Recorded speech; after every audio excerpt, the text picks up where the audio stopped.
think we should just throw you right into the deep end, Efrem, and I think you should lead us off. Well, let me try to approach all of that by one saying, it's interesting to me in scripture that the original people that God calls to carry these burdens for the poor, for the needy, for the orphan, for the widow, for the foreigner, are a people who had come out of slavery. So a lot of times in scripture, we see God talking about bearing, carrying the burdens of the marginalized and the least of these among us to a people that have a heritage of having their own burdens, being the exiled, being the enslaved, being the suffering, being the oppressed, and now as the delivered and the liberated, being called to carry the burdens of those that are in the predicament that they once were in.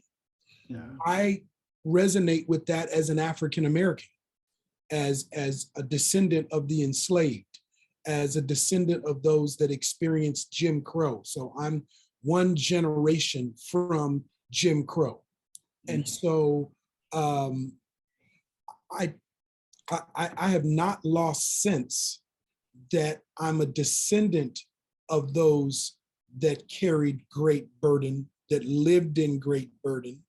And as an African American, I've had my own burden experiences. So that informs how I step into the burdens of the unhoused, of the immigrant, of the racially profiled, of those at borders, whether it's the borders of our own nation or the borders of Ukraine. So for me, it's my struggle is the latter issue that you bring up, which is how do you not become so consumed in carrying the burden that you don't acknowledge your own trauma and you don't seek a rhythm of health and strength and recovery and intimacy with God and others.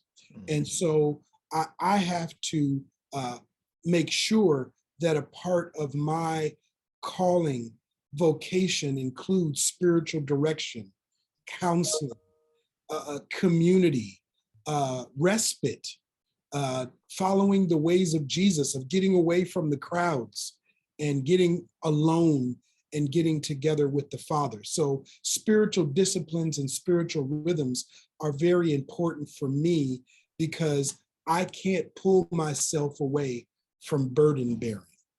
Yeah. Wow, that's good.